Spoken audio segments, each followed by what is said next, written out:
और अब तीसरी खबर का रुख करते हैं, छत्तीसगढ़ की बात करते हैं। छत्तीसगढ़ विधानसभा चुनाव में हार के बाद अब कांग्रेस लोकसभा चुनाव की तैयारी में जुट गई है। रायपुर पहुंचे कांग्रेस के प्रदेश प्रभारी सचिन पायलट ने छत्तीसगढ़ में विधानसभा चुनाव की हार के बाद छाई हताशा को पहली बैठक में दूर करने की कोशिश की। छत्तीसगढ़ में लोकसभा चुनाव का इतिहास बदलने की बात कहकर कार्यकर्ताओं का मनोबल बढ़ाने का प्रयास किया। सचिन पायलट ने कहा कि पूरी ताकत के साथ फिर से मैदान में उतरने के लिए तैयार रहें, क्योंकि मैं यहाँ इतिहास बदलने आया हूँ। हालांकि कांग्रेस प्रदेश प्रभारी के इस बयान के बाद सियासी बयानबाजी तेज हो गई। मुख्यमंत्री विष्णुदेव साय ने पायलट के बयान पर पलटवार किया और कहा कि अब वक्त बताएगा कितना इतिहास बदलते हैं। वहीं भाजपा के वरिष्ठ विधायक धर्मलाल कौशिक ने सचिन पायलट पर तंज कसते हुए कहा कि कांग्रेस के नेता सपना देख रहे हैं, छत्तीसगढ़ की सभी लोकसभा सीटों पर भाजपा की जीत होगी।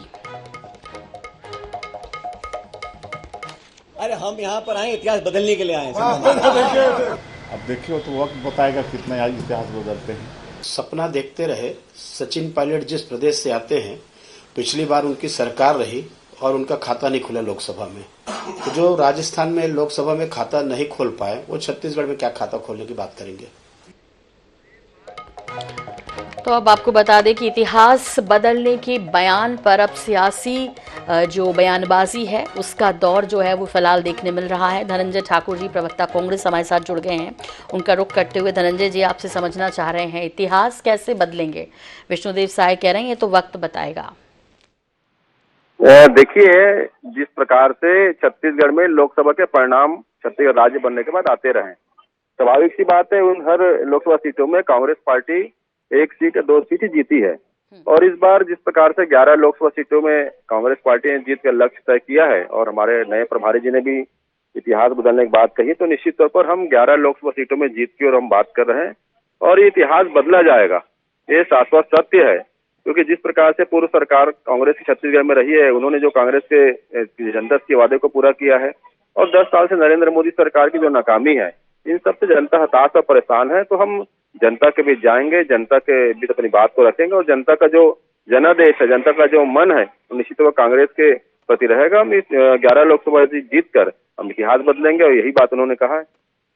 जी बिल्कुल।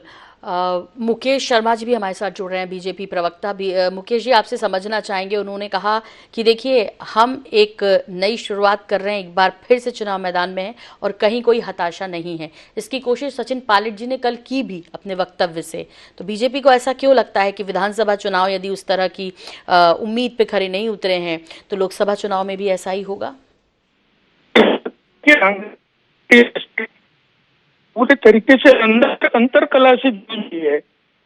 लोग छोड़ के जा रहे हैं पार्टी, चाहे वो राजस्थान हो या छत्तीसगढ़ हो।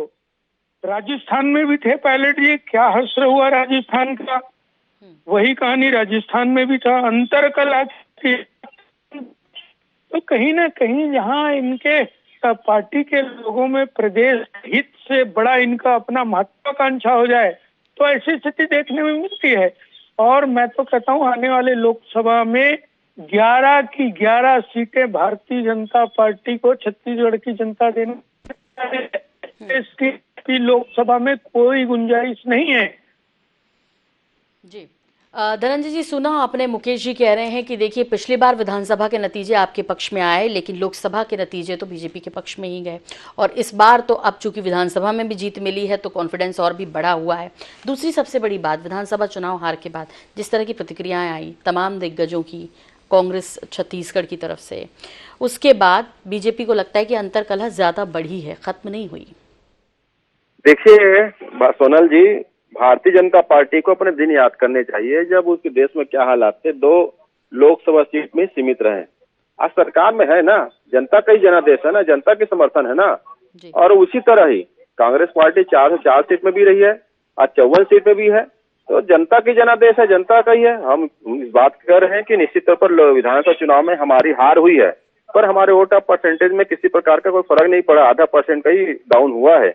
और बीते 2 महीने से जब से इनकी सरकार बनी है, 1 महीना करीब होने जा रहा है, आज जनता 1 महीने में इनकी सरकार से हताश हो गई है। हम तो कह रहे हैं ना, हम लोकसभा सीट में जनता के बीच जाएंगे, हमारी सरकार की उपलब्धियां हैं, नरेंद्र मोदी सरकार की नाकामी है और वर्तमान सरकार की वादा खिलाफी जो जनता को दिख रहा है, इन सारे चीजों के साथ हम जाएंगे और निश्चित तौर पर 11 लोकसभा सीट हम जीतने का लक्ष्य लेके जा रहे हैं और हम जीत जब कराकर इतिहास बदलेंगे और भारतीय जनता पार्टी जिस अहंकार में है, उनको याद करना चाहिए कि 2 लोकसभा सीट में उनकी पूरी देश में सीट हुआ करती थी, तब भी कांग्रेस के नेता कभी अहंकारी नहीं थे। स्वाभाविक सी बात है, यहाँ रावण का अहंकार नहीं चलता, तो ये भारतीय जनता पार्टी है और जनता ही सर्वोपरि होता है। जनता ही जनादेश देती है, जनता ही सिंहासन देती है, जनता ही सिंहासन से उतारती है। भाजपा नेताओं की इस बात को हमेशा ध्यान में रखना चाहिए। हमारी शुभकामनाएं हैं, ये अहंकार से ग्रसित रहे और जनता के साथ इस प्रकार से वादा खिलाफी करते रहे। हम जनता के बीच जाएंगे, जनता की लड़ाई हम कल भी लड़ रहे थे, आज भी लड़ रहे हैं और कल भी लड़ेंगे और जनता ही हमको यहाँ पे 11 लोकसभा सीटों में जीत दर्ज करवाएगी। ठीक, मुकेश जी, धनंजय जी ने जो बात कही उसका काउंटर करना चाहेंगे। उन्होंने कहा अहंकार तो राजा रावण का भी नहीं चला, अब आप भी उसी में है कह रहे हैं और ये ज्यादा दिन चलने वाला नहीं है, क्योंकि फैसला जनता को करना और जनता सब जानती है। निश्चित रूप से देखिए, जनता सर्वोपरि है। लोकतंत्र के अंदर में जनता ही सर्वोपरि है जनता को, और जनता ने दिखा दिया है, चाहे वो छत्तीसगढ़ हो या दिल्ली हो, 2 बार पूर्ण बहुमत की सरकार 2 दशक बाद यदि आया है तो भारतीय जनता पार्टी की सरकार आई है। और तीसरी बार ये कुछ भी कह लें, इनको तो यह आपस की लड़ाई से ही फुर्सत नहीं है, इनके है नहीं कि और नरेंद्र मोदी जी को गाली देना। तो जनता जानती है कि ये खाली गाली दे सकते हैं, जनहित राष्ट्रहित तक इनको है नहीं।